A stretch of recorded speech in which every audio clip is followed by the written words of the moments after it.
Octubre de 1972, Uruguay. Un grupo de jóvenes amigos de entre 18 y 25 años, jugadores de rugby llenos de risas, sueños y ganas de vivir. Algunos viajaban junto a sus hermanos y familiares. Tomaron un vuelo simplemente para ir a Chile, para jugar un partido de rugby. Ninguno de ellos imaginó ni por un momento que ese viaje cambiaría sus vidas para siempre. Pero sobre las heladas montañas de los Andes, ocurrió algo que lo cambió todo. Y así comenzó una de las historias de supervivencia más increíbles que el ser humano haya vivido. 72 días, noches de hasta 30 grados bajo cero, sin comida, sin ayuda y sin esperanza. Para sobrevivir al frío hicieron algo que nadie podría imaginar. Y para mantenerse con vida, cada día tuvieron que enfrentar su propia humanidad, sus miedos y sus límites. Y cuando estas personas volvieron al mundo después de 72 días, solo había una pregunta en los labios de todos. ¿Qué fue exactamente lo que les pasó en esas montañas nevadas y despiadadas de los Andes? 12 de octubre de 1972. Aeropuerto Internacional de Carrasco, Montevideo, Uruguay. Era por la mañana y en el aeropuerto se había reunido un grupo de jóvenes que reían, se empujaban entre ellos y corrían hacia el mostrador de check-in. Eran los jugadores del Old Christians Club, un equipo de rugby amateur de Uruguay. No eran profesionales, jugaban de corazón. En Santiago, Chile, les esperaba un partido de exhibición. Pero esto no era solo un partido, era un viaje, una celebración de la amistad. Los acompañaban entrenadores, familiares y amigos. Algunos iban a ver el partido, otros simplemente querían pasar tiempo juntos. En total eran 45 personas, 40 pasajeros y 5 tripulantes. Entre ellos estaba Fernando Parrado, a quien todos llamaban Nando con cariño. Lo acompañaban su madre, Xenia, y su hermana menor de 19 años, Susana, a quien todos conocían como Susi. Ninguno de los tres sabía que de ese viaje solo uno regresaría. El comandante de la aeronave era el coronel Julio Ferradas, con miles de horas de experiencia en vuelo y varias travesías por esta misma ruta. Lo acompañaba el copiloto, el teniente Dante Lagurara, quien estaba ganando experiencia en esta ruta bajo la supervisión de Ferradas. La ruta no era directa. El Fairchild FH-227 no podía cruzar los Andes en línea recta a esa altitud.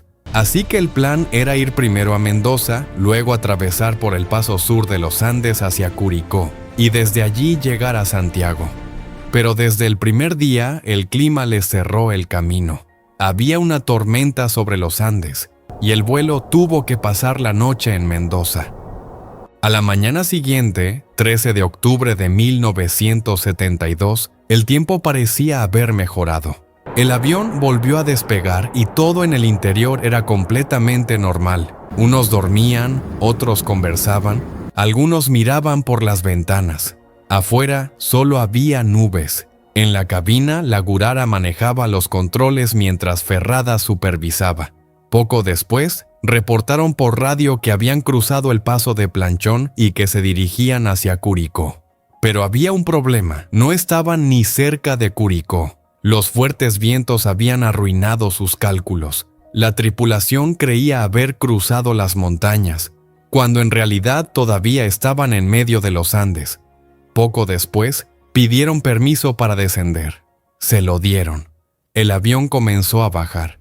Y entonces, entre las nubes, apareció frente a ellos una pared blanca, una montaña. Lagurara tiró de los controles de golpe, pero ya era demasiado tarde. Un avión que viene a 350 kilómetros por hora no puede detenerse así. La cola del avión golpeó la montaña y se desprendió en un instante. Las filas traseras, junto con las personas que iban en ellas, quedaron dispersas en el aire. Luego se fue un ala, después la otra. Solo quedaba el fuselaje roto, deslizándose hacia abajo por una ladera helada. Silencio. Y después, gritos, llanto, Los que pudieron abrir los ojos se encontraron en un mundo completamente diferente. Un valle solitario en los Andes, rodeado de montañas cubiertas de nieve. De los 45, 12 murieron en el impacto, entre ellos el comandante Ferradas. Los otros 33 seguían vivos, heridos y aterrados. Tras el impacto, se inició de inmediato una operación de rescate. 4 aviones salieron sobre las montañas de los Andes y dieron vueltas durante horas sobre los valles nevados, examinando cada ladera blanca, buscando cualquier señal posible, pero no encontraron nada, porque el avión había caído en un lugar donde todo alrededor era nieve, montañas blancas, valles blancos, y en medio de todo los restos blancos de un avión destrozado. Desde arriba todo se veía igual. Era como si el avión se hubiera fundido con la nieve de los Andes. Abajo, los sobrevivientes gritaban con todas sus fuerzas, agitaban los brazos y rezaban para que esta vez alguien los viera. Pero los aviones de rescate pasaban por encima de ellos y se alejaban, sin verlos.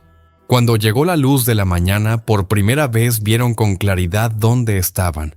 Montañas por todos lados, solo nieve, sin árboles, sin animales, sin caminos, y en el centro su avión destrozado. La mayoría venía de las zonas costeras de Uruguay. Para muchos de ellos, este viaje había sido la primera vez que veían nieve en su vida. Ahora estaban atrapados en el frío despiadado de los Andes, pero había algo que les daba fuerzas: la esperanza, la certeza de que vendría un rescate, de que alguien los estaba buscando.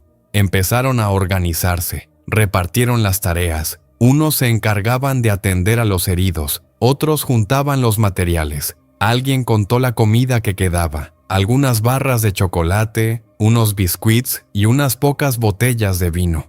Establecieron un racionamiento estricto. A cada persona le tocaba solo un pequeño trozo de chocolate al día.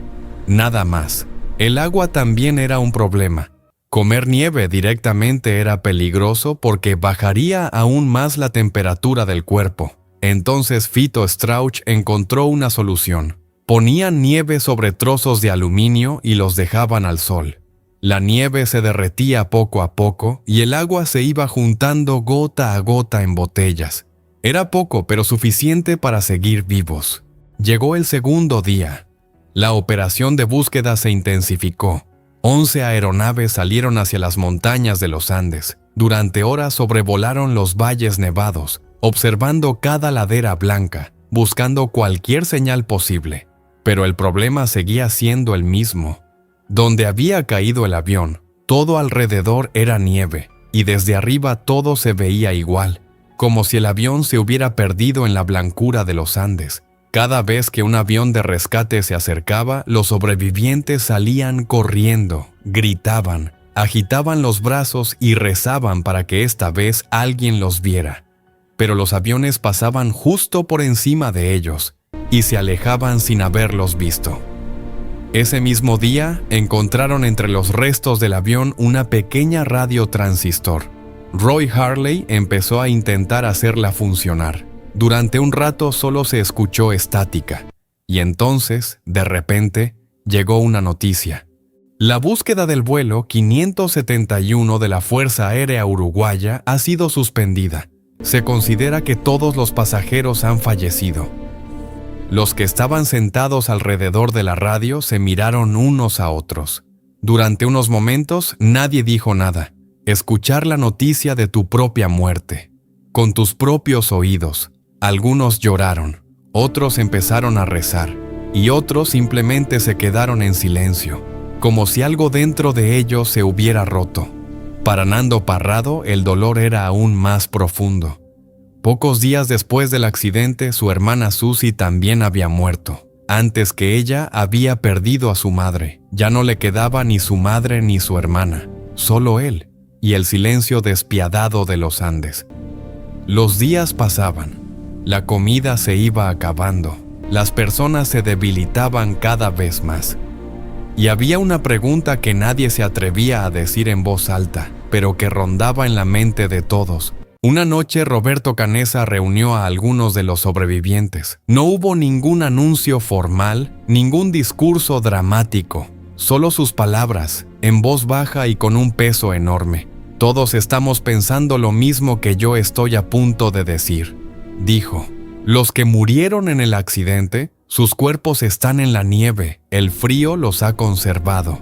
Si queremos sobrevivir, tenemos que tomar ahora la decisión que nadie quiere tomar. Esa decisión no se tomó en una sola noche. Pasaron días, muchos lloraron, muchos se negaron. Algunos intentaron entenderlo desde su fe y sus creencias. Otros no dijeron nada, solo pensaron en silencio durante noches enteras. Y luego, poco a poco, uno por uno, eligieron ese camino. La vida sin importar cuál fuera su precio. Nando Parrado contó después que habló en silencio con su madre, que en su corazón le dijo: «Mamá, quiero seguir vivo, quiero volver a casa, perdóname por esto». Pero la vida aún tenía más pruebas para ellos. El 29 de octubre, de noche, mientras todos dormían adentro, llegó desde la montaña un sonido ensordecedor. Una luz, una enorme masa de nieve entró directo en el avión. El oxígeno se agotó. La oscuridad fue total y las personas quedaron sepultadas. Cuando lograron salir, 8 personas más habían muerto, entre ellas Marcelo Pérez, el capitán del equipo de rugby, y Liliana Metol, la última mujer que quedaba entre los sobrevivientes. Ahora eran 19. Y una cosa quedó completamente clara: quedarse allí significaba morir, uno a uno. Carlos Rodríguez, que solo tenía 18 años, recordó que en su maleta tenía un pequeño costurero con aguja e hilo. Sacaron el relleno térmico de los asientos del avión, usaron tela impermeable y alambre de cobre, y cosieron todo juntos. El resultado fue una bolsa de dormir tan grande que cabían 3 personas dentro, y también arreglaron la ropa para cubrirse mejor. No era solo una bolsa de dormir, era el principio de un plan para salir de allí. 3 personas cruzarían la montaña, llegarían a algún pueblo y salvarían a los demás. La elección recayó en Nando Parrado, Roberto Canessa y Antonio Vicintín, 3 hombres que ya habían entendido que esperar un milagro no era suficiente. El 12 de diciembre de 1972 habían pasado ya 61 días desde el accidente. El cielo estaba despejado y por primera vez dejaron de esperar. Los 3 partieron: Nando Parrado, Roberto Canessa y Antonio Vicintín.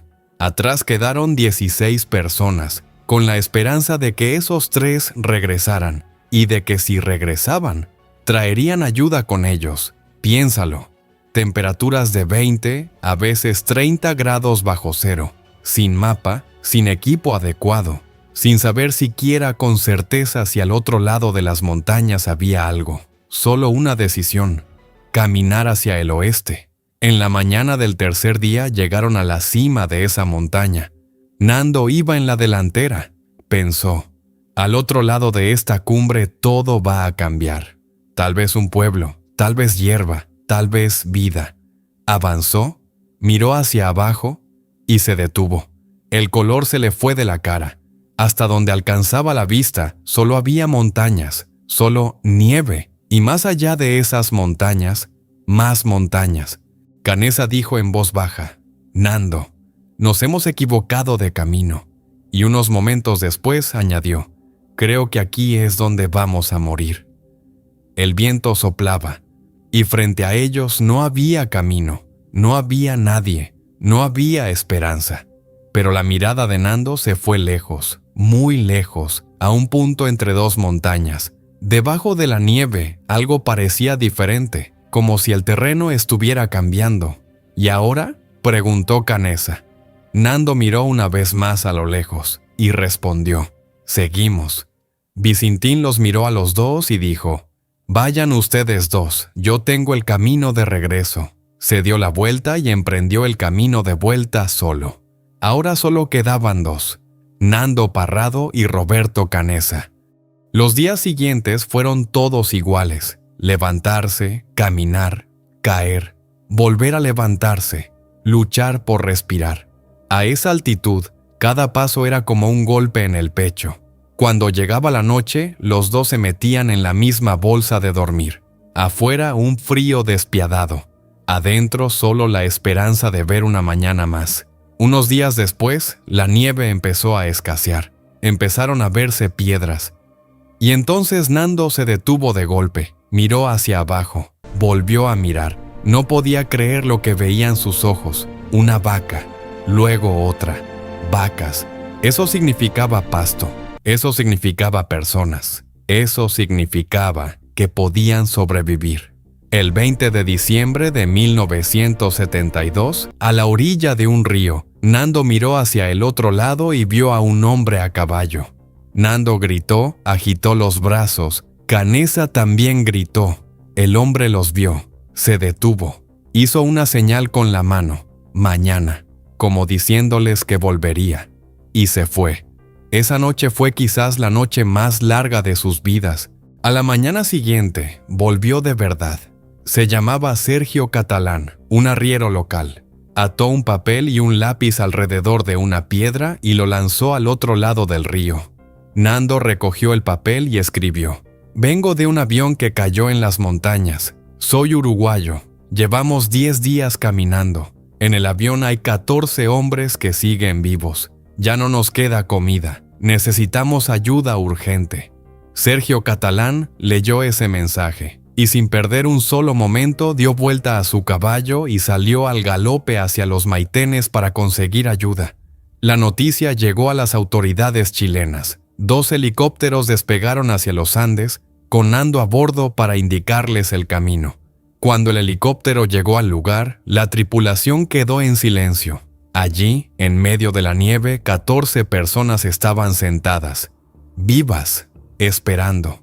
72 días antes, estas personas habían salido a jugar un partido de rugby. Muchos de ellos nunca pudieron volver a casa. Muchos no tuvieron la oportunidad de despedirse de sus amigos. Muchos tuvieron que hacer cosas para sobrevivir que son difíciles incluso de imaginar. Pero el 22 de diciembre de 1972, de esas montañas despiadadas de los Andes, 16 personas salieron con vida y le recordaron al mundo que a veces la mayor fortaleza de un ser humano no está en sus manos ni en su fuerza física, sino en su esperanza. El 18 de enero de 1973, algunos regresaron a los Andes. Allí construyeron una tumba común y colocaron una pequeña cruz de hierro. En ella estaba escrito: «Más cerca, oh Dios, de ti». Han pasado más de 50 años. Nando Parrado sigue dando conferencias. En una de ellas dijo: «Lo que aprendí en esa nieve es que la verdadera fuerza de un ser humano no está en sus planes, está en lo que haces cuando todos los planes fallan y aún así te levantas». Roberto Canessa es hoy cardiólogo, médico de corazones de niños, y en 2023 Netflix estrenó La Sociedad de la Nieve, que ganó un Globo de Oro. El mundo volvió a ver esta historia y volvió a pensar. 45 personas abordaron ese vuelo. 16 volvieron a casa, pero no volvieron solos. Volvieron cargando los recuerdos de 29 personas, su sacrificio, sus vidas inconclusas, y volvieron con una historia que hasta hoy nos obliga a hacernos esta pregunta. Si hubieras estado tú en esas montañas, muriéndote de hambre, sin ninguna esperanza de ayuda, ¿qué habrías hecho? Si has llegado hasta aquí, es porque quizás esta no era simplemente la historia de un accidente de avión. Era la historia de los límites del ser humano. Era la historia de la esperanza. Y era la historia de la obstinación de querer seguir vivo. Si esta historia te ha hecho pensar, dale like al video. Y si quieres ver más historias reales que te mueven por dentro, suscríbete al canal. Nos vemos en la próxima historia. Hasta entonces, valora a las personas que tienes cerca, porque a veces, entre la vida y la muerte, lo único que queda es tenerse el uno al otro.